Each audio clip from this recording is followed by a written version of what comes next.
If Duke hadn't stopped that morning, hadn't frozen mid-step, nose in the air, those boys would have walked right past him. And the man bleeding out beneath a red maple would have died alone, face down in the dirt, with the wind blowing his last breath into the trees. But Duke did stop, and that changed everything. Red Leaf Forest was quieter than usual that Saturday, the kind of quiet that only comes in late October, when the leaves have just begun to fall and the earth smells like wood smoke, damp moss, and something older, like memory. Eli and Ben Rivers, twin brothers but fraternal in every sense, were walking the southern trail, boots crunching through a golden sea of leaves, their breath misted in the crisp air. Ben, the softer one, bent to pick up a leaf the size of his face. Eli, taller by an inch and braver by a mile, kept his hands jammed in his jacket pockets, eyes alert. Trailing just ahead, a German shepherd with intelligent amber eyes and a slight limp moved with purpose. Duke! He wasn't just any dog. Duke was a retired canine who'd once served with a state search and rescue unit. He'd been sidelined after an injury to his left hip, technically unfit for duty, but you wouldn't know it from the way he watched the world, like nothing escaped him. And today, something definitely caught his attention. Duke froze, nose lifted, ears twitching, his whole body tensed. "Duke?" Eli asked, already slowing down. The dog let out a single sharp bark, then took off. They didn't hesitate, not with Duke. The boys chased him off the trail, weaving between trees and brambles until the forest opened into a narrow clearing. And there, half covered in leaves and dried pine needles, was a man. His uniform was bloodied, his badge barely visible. Deputy Sheriff. "Holy crap," Eli breathed. Ben went pale. "Is he?" Duke was already at the man's side, sniffing urgently, his tail low. "He's alive!" Eli dropped to his knees. Deputy Cole Maddox wasn't moving much, but he was breathing. Barely. Blood had soaked through his shirt and into the soil beneath him. A deep wound in his abdomen pulsed weakly. His lips were blue. His skin looked waxy and cold. Ben fumbled with the hand-me-down flip phone their mom made them carry. "Signal's bad. Wait, I got one bar." "Call 911. Now." Eli shrugged off his hoodie and pressed it to the wound. He didn't know if it was right, but it was all he had. Ben spoke to the dispatcher, stammering, "We found a man. He's a cop. He's bleeding. Red Leaf Forest. South Trail." "Help's on the way," the dispatcher assured him. "They said 20 minutes, Ben whispered, eyes wide. Eli bit down hard. "That's too long." He looked around for something. Anything. Then spotted a sturdy branch. He broke it over his knee, wrapped his hoodie tighter, and made a crude tourniquet. Duke stayed beside them the entire time, his ears low, his presence steady like a heartbeat. "Hold on," Eli muttered to the unconscious man. "You hear me? You don't get to die out here." Back in town, in a cramped second-floor apartment above what used to be Rivers Bakery, their mother, Hannah, was marking overdue bills with red pen when the landline rang. "Ma'am, this is Officer Ramos with Alder Glen PD. Are you the mother of Eli and Ben Rivers?"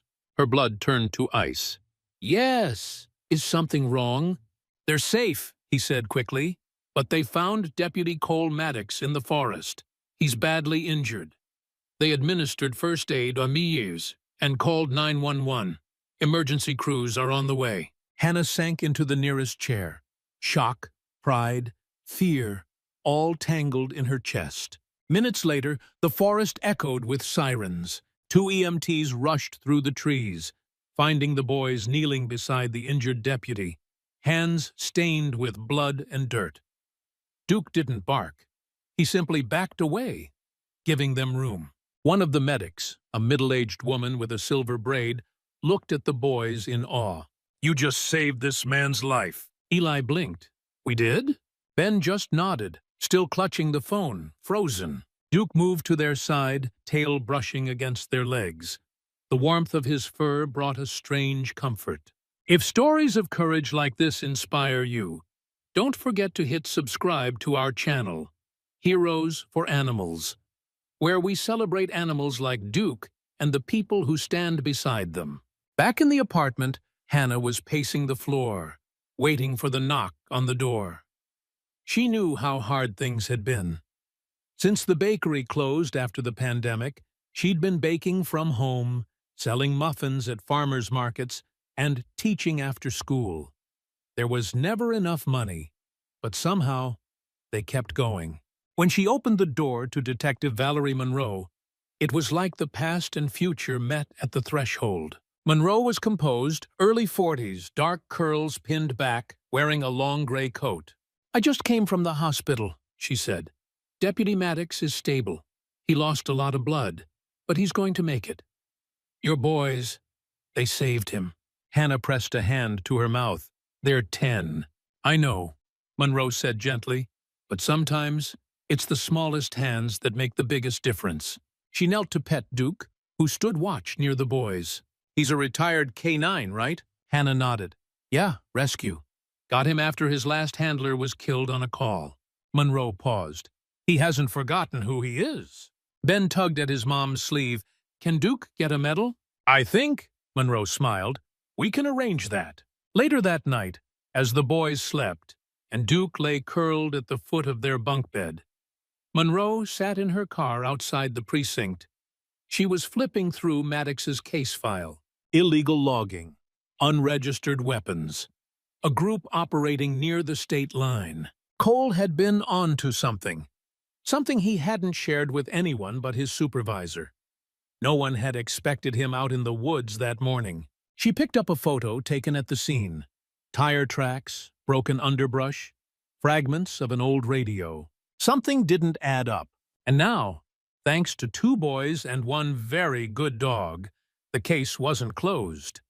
The news spread fast. By the next morning, everyone in Alder Glen had heard some version of the story. 2 10-year-old boys and their dog saved a deputy in the woods. Local coffee shops were buzzing. At the diner near the train tracks, someone said Duke sniffed out the blood like a real pro.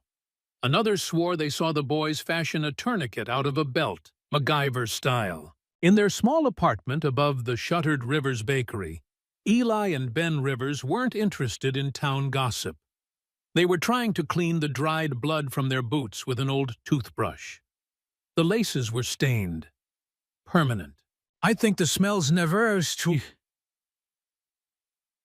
coming out," Eli muttered. Ben sat cross-legged on the floor, still shaken. "I keep seeing his face, like how pale he was." Eli didn't respond. He just scrubbed harder.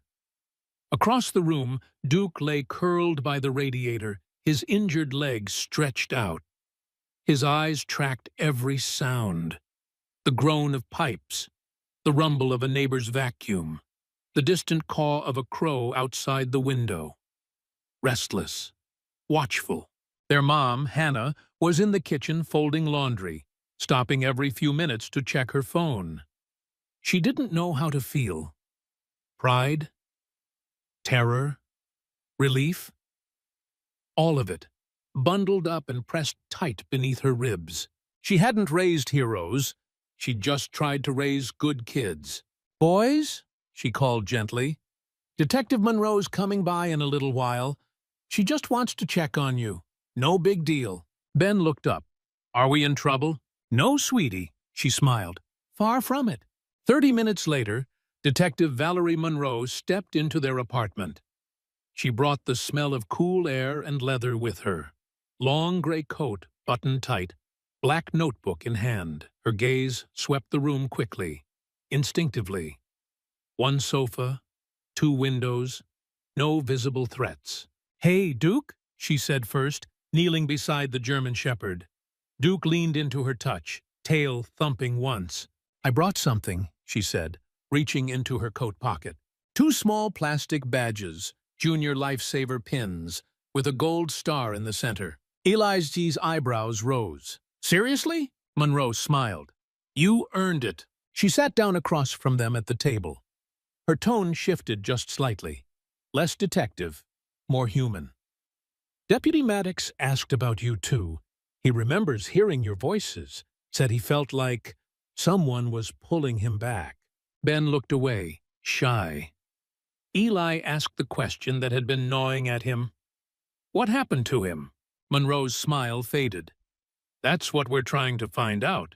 She glanced at Hannah, who gave a small nod. It's okay, she said. You can talk in front of them. Monroe leaned forward.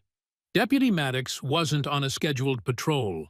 He was following a lead. He suspected illegal activity near the old logging roads, maybe guns, maybe timber theft. We don't know yet. Eli sat up straighter. So, he was ambushed? Monroe didn't answer directly. He shouldn't have been alone, and someone knew he would be. She looked at Duke again. If it weren't for him, and you two, we'd be having a different kind of conversation right now. Ben chewed his thumbnail. Can we help? Monroe blinked, caught off guard. Help how? Eli jumped in.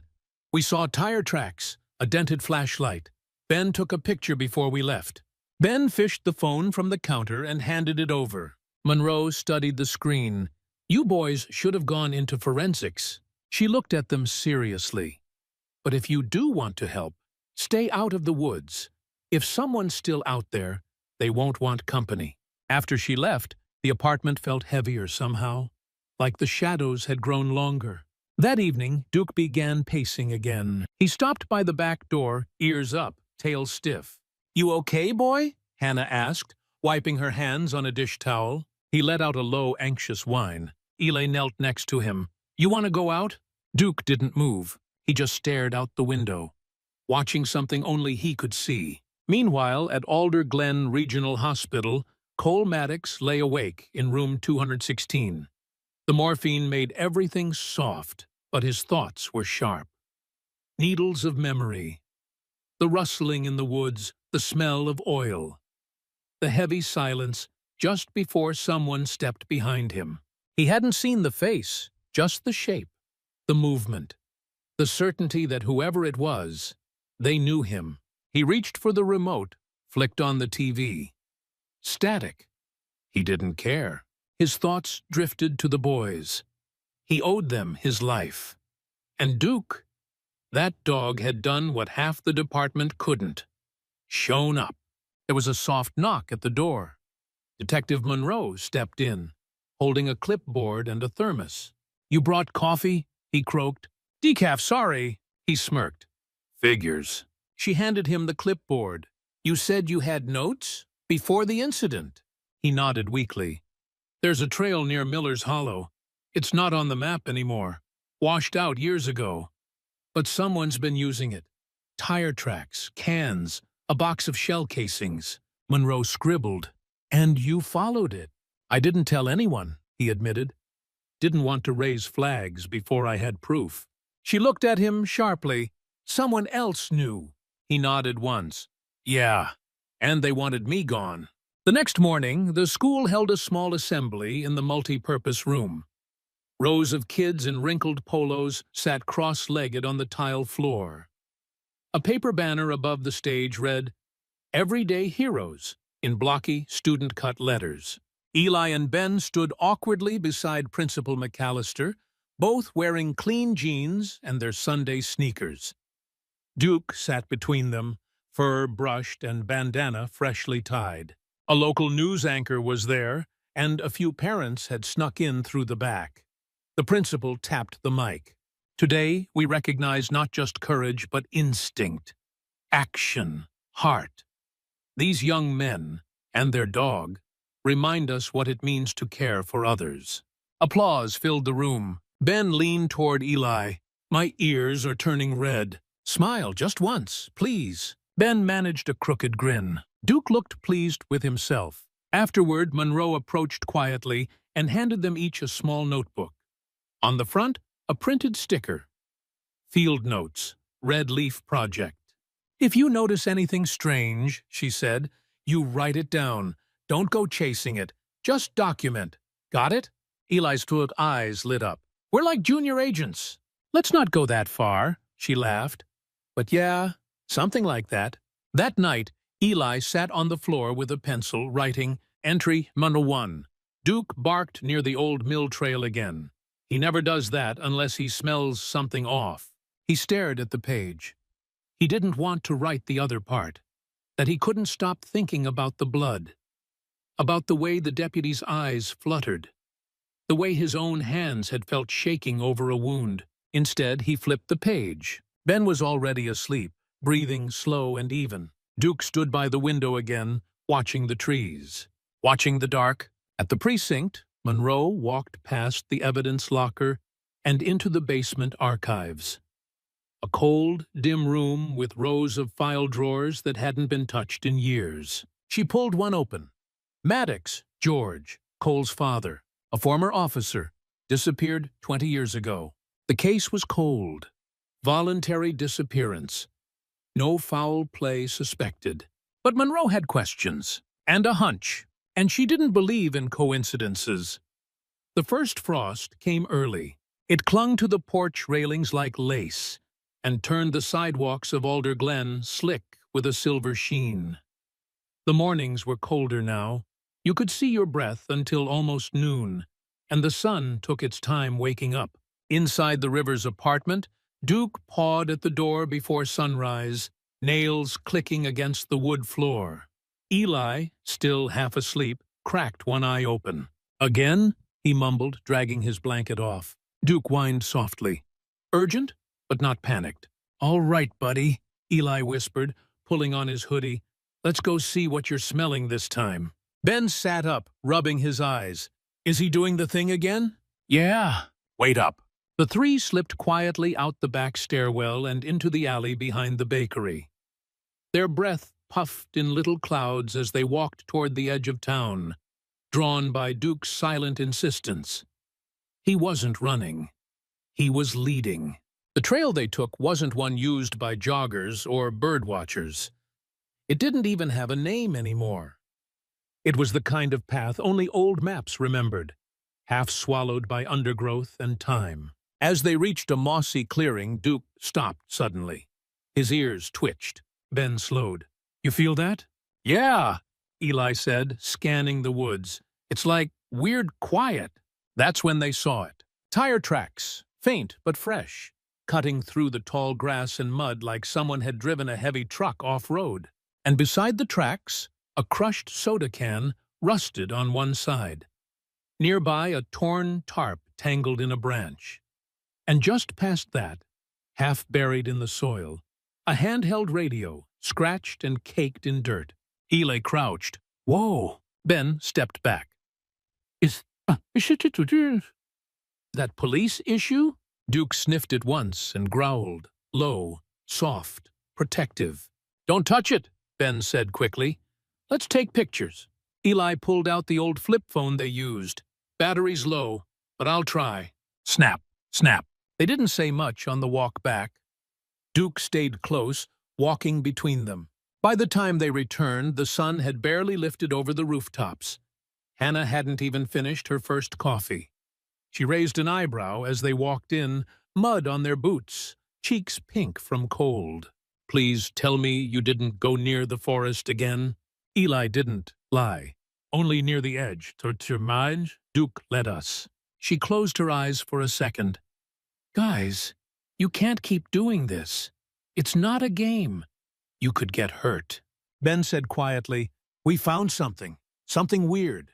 Later that afternoon, Detective Monroe parked in front of their building, called up, and asked if they had a minute. Inside, they laid everything out. The photos, the location, the bent radio. Monroe held the phone carefully, zooming in on the image. Where exactly did you say you found this? Miller's Hollow, Eli said, near where Cole said he was investigating. Monroe nodded slowly. Her face gave nothing away, but her eyes told a different story. I want you boys to promise something, she said, voice low. You don't go back there. Not without an adult. Not even with Duke. Ben asked, why? Is it really that dangerous? She paused, then said, because someone out there doesn't want to be found. And you're starting to get close. At the hospital, Cole Maddox sat upright in bed, his back stiff. flipping through a manila folder that Monroe had dropped off. It contained notes, maps, and a photo she hadn't meant to leave. The picture showed an officer from 20 years ago, one of the department's old class photos. On the back, someone had written in pen, G. Maddox, rookie year 2002. His father, Cole, stared at the face. Younger, cleaner shaven.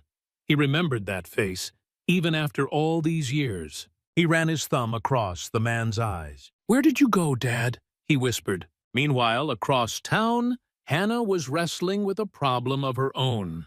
The oven. It had been acting up for weeks, cutting off mid-bake, heating unevenly. She'd already lost 2 trays of muffins that morning. And with the holiday market coming up, she couldn't afford another setback.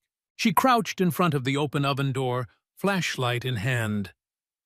"Please don't die on me." Duke sat beside her, watching silently. She glanced at the coin jar on the counter labeled Oven Fund.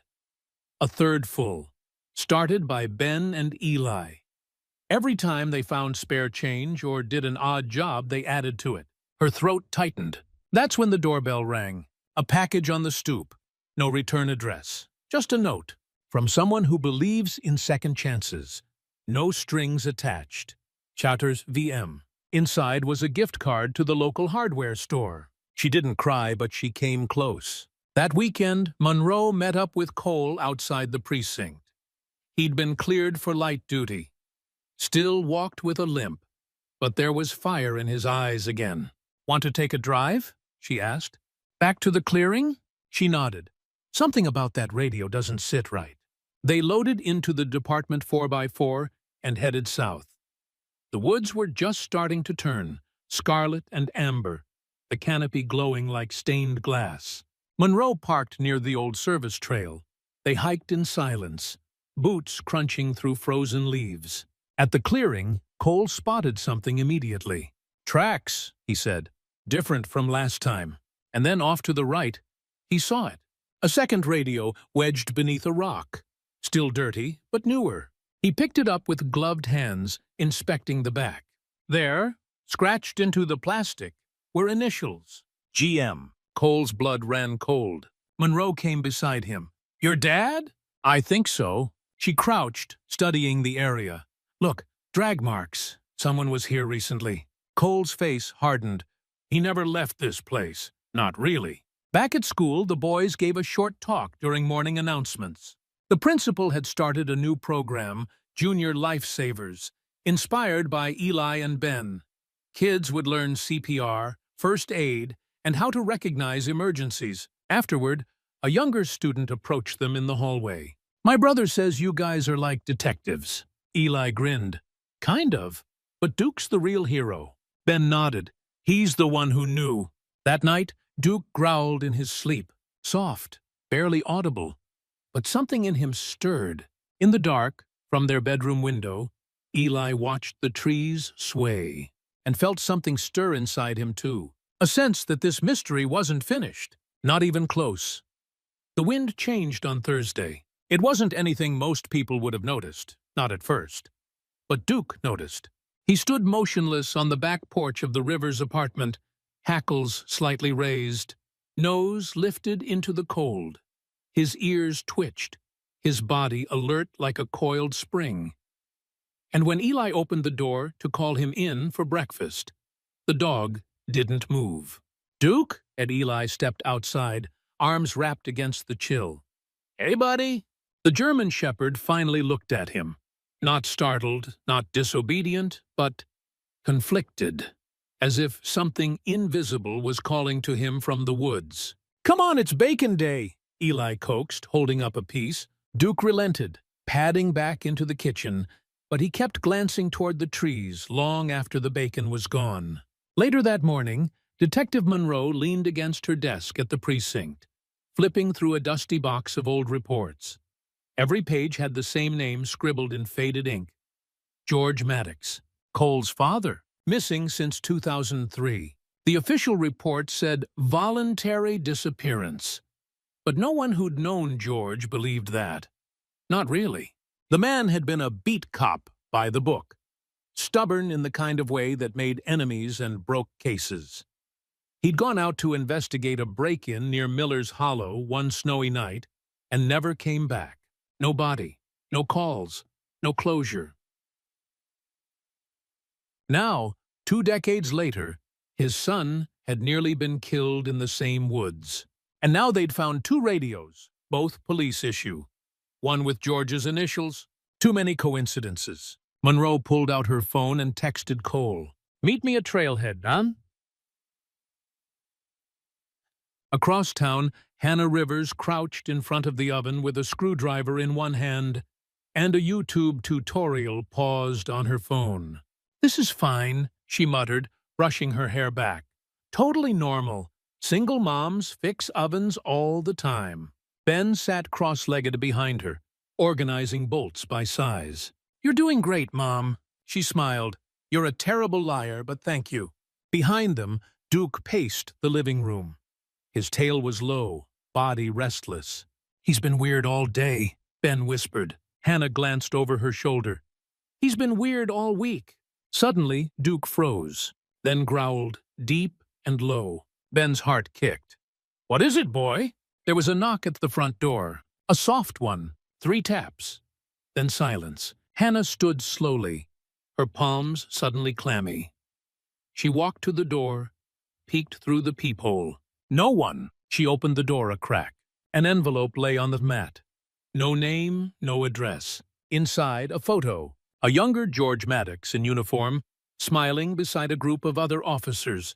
Scribbled in pen on the back, "Trust no one wearing a badge from the '98 class." That evening, Monroe pulled her car into the old Ranger Station parking lot near Miller's Hollow.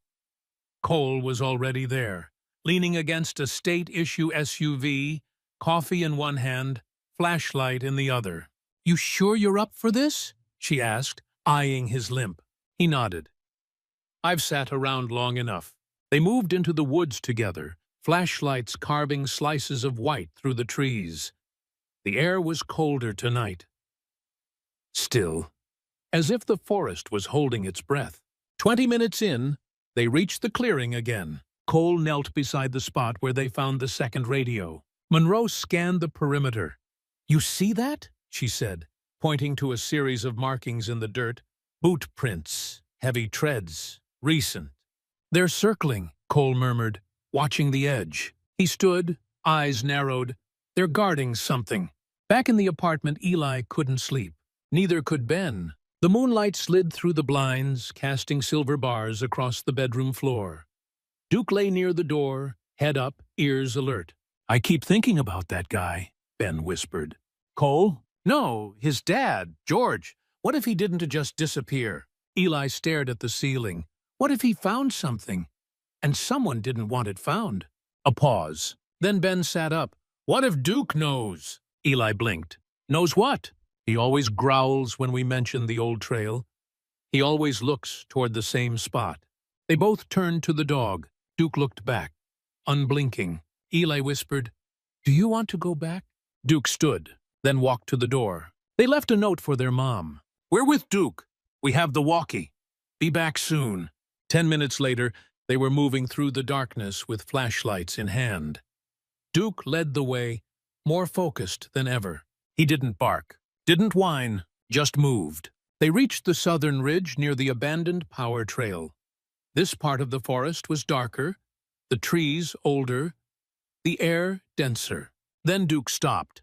He turned sharply left and began to dig. The boys exchanged a glance and dropped to their knees beside him. A few scoops in, they hit metal, a small box sealed with a rusted latch. Ben opened it. Inside were a worn badge, GM, a notebook, water-damaged but legible, a cassette tape.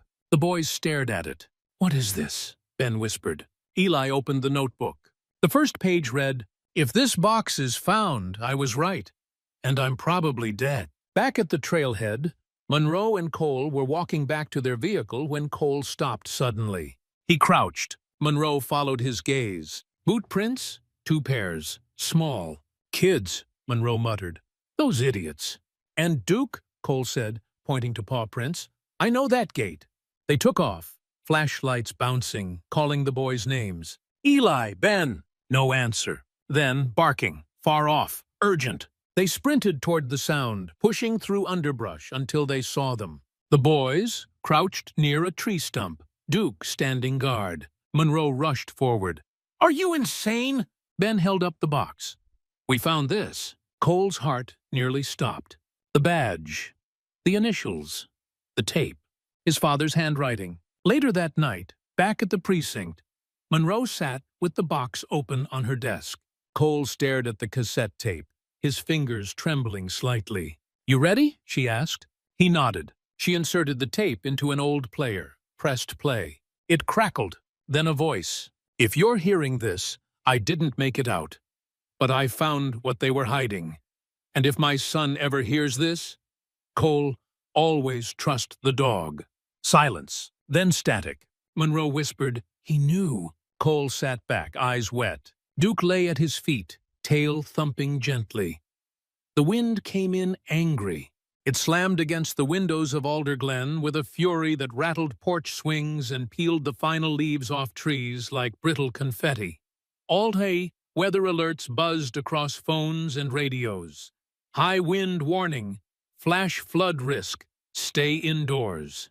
But by the time Hannah Rivers got home from the hardware store, the skies were already bruised, and the wind was howling like a beast at the door. She tossed her keys in the bowl and called out, "Boys!" No answer. She checked their room. Empty. The note on the counter read, "We're just going to the edge of the woods. Duke's acting weird again. We'll be back before dinner. Love you." Her heart dropped. Not from fear, yet, but from the gut punch of familiarity. She'd written that same kind of note once at 16, the day her brother never came back from fishing on the lake. "God, not today," she whispered. She grabbed her coat, her phone, and Duke's leash, out of habit more than need, and ran outside into the storm. Eli and Ben didn't mean to go far. They really didn't. But when Duke bolted through the fence at the edge of Miller's Hollow, they had no choice but to follow. He was laser-focused, nose down, tail stiff, his limp barely noticeable. "What if this is it?" Eli shouted over the wind. "What if he smells them?" Ben was clutching the flashlight, barely keeping pace. "What if we're crazy?" "We are crazy!" Eli laughed, half from adrenaline.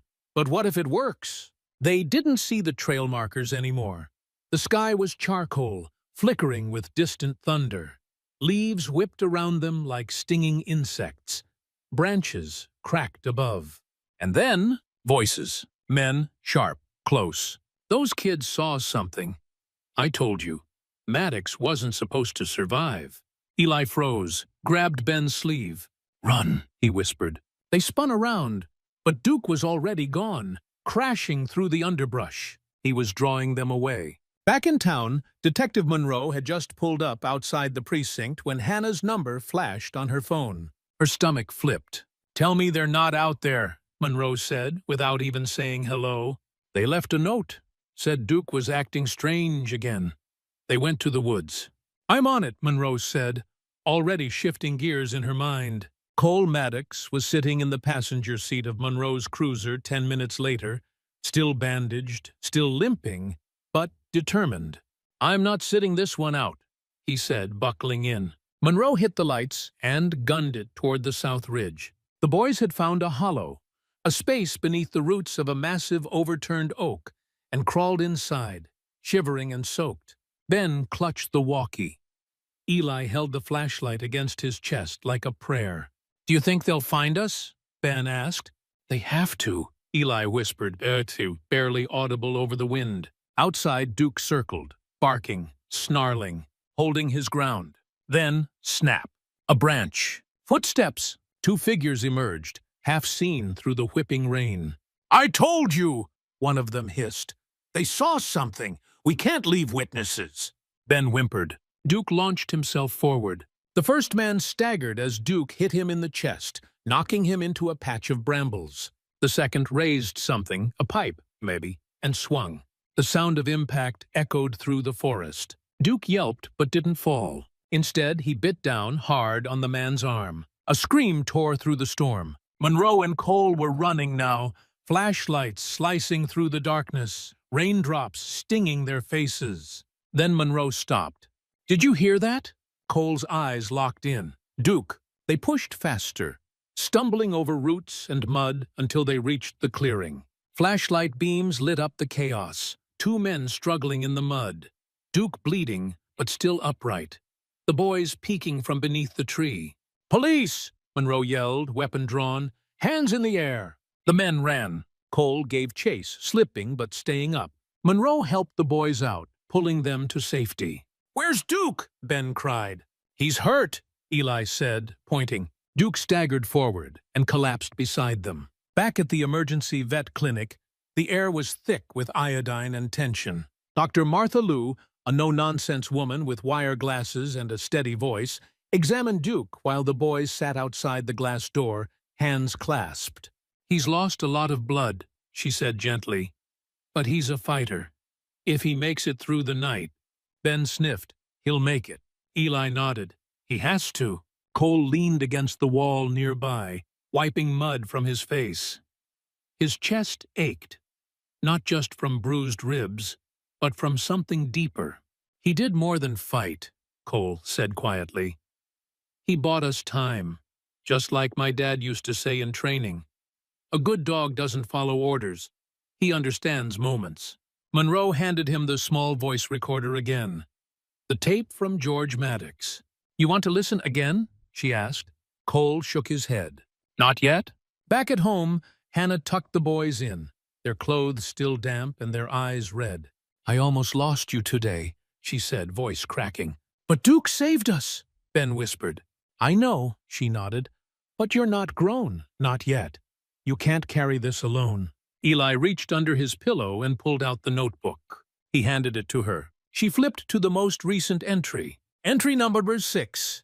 "Heard the men talking. Said Cole was never supposed to survive. Think Duke knew they were close. Followed his instincts. Protected us." Her eyes filled. "I should have named him Hero," she whispered. At the precinct, Monroe met with Sergeant Corian, Cole's old training supervisor. A man with weary eyes and a long memory. She laid out the evidence, radios, tape, photos, George's notebook. Corian ran a hand through his silver hair. "I remember this badge," he said softly. "It wasn't just Maddox who disappeared. 3 other guys from that unit transferred or retired early. No explanations." Monroe narrowed her eyes. "You think they're involved?" "I think secrets rot faster in small towns." She slid a photo across the desk. It showed George Maddox shaking hands with an officer in 2002. Corian's face went pale. "I know that guy," he said. "He's not dead. He runs security for a timber firm outside Brattleboro now." Monroe stood. "Get me a name." That night, the boys snuck into the kitchen, unable to sleep. The power was still out. The apartment lit only by the orange glow of a candle. Ely poured them hot cocoa from a camping kettle. Ben stirred his with a spoon. "You think they'll catch the bad guys?" Ben asked. "Yeah," Eli said, "because now we've got more than clues." Ben tilted his head. "What?" "We've got the truth and a story that matters." Just then, there was a soft bark at the hallway door. They jumped to their feet. Duke stood there, bandaged, stitched, and a little wobbly, but alive. Ben flung himself into the dog's neck. "You came back!" Duke licked his cheek. Eli smiled. "You're more than our dog, Duke. You're our compass." Thanksgiving arrived in Alder Glen with snow on the rooftops and the smell of cinnamon in the air. It wasn't much, just a dusting, but it turned the streets into something out of a postcard. Kids threw snowballs under the morning sun. The hardware store strung up cheap lights, and the bakery reopened with a hand-painted sign that read, "Crumbs and Courage." Inside the small stall at the winter market, Hannah Rivers stood behind trays of warm muffins and maple scones, her cheeks flushed from the oven's heat. Eli and Ben took turns handing out change, wearing matching knit beanies and plastic sheriff star pins on their coats. And beneath the folding table, tail wagging, tongue out, scar still healing, lay Duke, the dog that changed everything. Business was better than it had been in years. But more than that, there was peace, a kind that had been hard-won. Not perfect peace, but real. 2 weeks earlier, Detective Monroe and Cole Maddox had followed a lead north to a lumber yard outside Brattleboro, owned by a shell corporation tied to illegal logging permits. The man they found working security there? Officer Dan Weller, retired. A familiar face from George Maddox's old precinct photo. He didn't recognize them at first, or pretended not to, but when Monroe showed him the badge, GM, and the photo of the boys, he broke. He confessed. Not to murder, not directly, but to silence. "I didn't pull the trigger," he said, "but I knew what they were doing. They were moving stolen firearms through the logging trucks." George figured it out. Told me he was going to expose them. I warned him not to go into the woods alone. "And you let him go anyway," Cole said quietly. "I was scared," Weller whispered. "I was 26. Cole turned to Monroe. "That's enough for obstruction. Conspiracy." Monroe nodded. "We'll dig up the rest." Back in Alder Glen, the town held a small ceremony in the school gymnasium, now decorated with Navy streamers and hand-drawn posters that read, "Thank you, Duke and real heroes have 4 legs." Principal McAllister stood at the mic, flanked by the boys and Monroe. "This town has been through a lot," she said. "But in the face of fear, 2 boys and 1 remarkable dog reminded us that courage doesn't come from size or age, it comes from heart." Duke barked, perfectly on cue. The crowd laughed. Then Monroe stepped up, holding a small velvet box.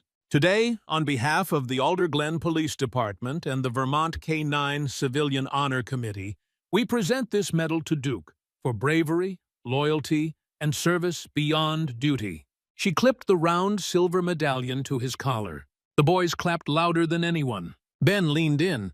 "He looks like he's smiling." "He is smiling," Eli whispered. Later that night, at home, they all crowded into the living room. Hot cocoa in hand, popcorn in a bowl. The windows glowing orange from the firelight. Cole sat on the edge of the couch, holding a small cassette player. "You all ready?" he asked. Hannah nodded. Ben and Eli huddled closer. He pressed play. The tape crackled, then filled the room with the voice of George Maddox. "If you're hearing this, then I didn't make it out. I found what they were hiding. And if my son ever hears this, Cole, listen, there will come a day when you face a choice. Keep your head down or do what's right, even if it costs you. Because this badge, it only means something when you're brave enough to wear it with purpose." The tape clicked off. No one spoke for a while. Finally, Cole said, "He wasn't perfect, but he didn't run. And he didn't hide." Eli looked up. "You think he was proud of you?" Cole smiled, eyes damp. "I hope so." Ben set his cocoa down. "I think Duke knew what to do because of him." "Me too," said Hannah softly. They all looked at the dog, fast asleep by the hearth, one paw twitching in a dream. The next morning, Monroe pulled up to the school playground just as recess started. Kids screamed joyfully across the blacktop, chasing each other in puffy coats and mittens. She found Eli and Ben by the monkey bars, sharing apple slices. "Hey, agents," she called out. They ran over. "I've got a question," she said. "How would you 2 feel about helping design a junior first responder program? Real skills, first aid, situational awareness, for kids, by kids." Ben's jaw dropped. "Seriously?" Eli beamed. "Where do we start?" She handed them each a clipboard. "You tell me." By Christmas, the pilot program was approved. They'd named it Project Red, short for Rescue, Empower, Defend. Ben designed the logo. Eli helped with the training worksheets. And Duke got to visit the classroom once a month, wearing his badge and a goofy red scarf. Parents showed up. Donations came in. One of the boys' old teachers even offered to fund a scholarship for kids interested in search and rescue careers. It didn't fix everything, but it was something. On New Year's Eve, they gathered again, this time at the edge of Red Leaf Forest, beneath a new wooden sign carved by a local artist. It read, "Red Leaf Memorial Trail, dedicated to Officer George Maddox and all who choose courage. Below it hung a photo, George smiling in uniform, and next to it a picture of Eli, Ben, and Duke, taken just days earlier. Cole stood silently, hand on the railing, as the snow began to fall. "He never got his medal," Eli said. "No," Cole agreed, "but he got something better." Ben asked, "What?" Cole looked at the boys. "He got remembered." That night, after the fireworks faded and the town settled into quiet, Eli sat on the front steps, his breath puffing in the winter air. Ben sat beside him, pulling his hat down over his ears. Duke lay between them, eyes half closed, tail thumping every few seconds. "Do you think this is over?" Ben asked. Eli shook his head. "I think it's just the beginning." Ben leaned against his shoulder. "You think other kids will do what we did?" Eli smiled. "I think they'll do more." They sat in silence for a while, staring at the stars. Duke gave a soft bark and nudged his head beneath Eli's hand. "Thanks, buddy," Eli whispered. And in that moment, beneath the stars, with their town safe, their family whole, and their hero asleep at their feet, everything finally felt right. Thank you so much for following along with the Red Leaf Mystery. We hope this story touched your heart as deeply as it did ours. Now we want to hear from you. What would you have done if you were Eli or Ben that day in the woods? And has a dog ever changed your life the way Duke changed theirs? Please share your thoughts in the comments. And don't forget to subscribe to our channel for more inspiring, animal-powered stories from everyday heroes. Stay safe, stay kind, and always choose what's right, even when it's hard.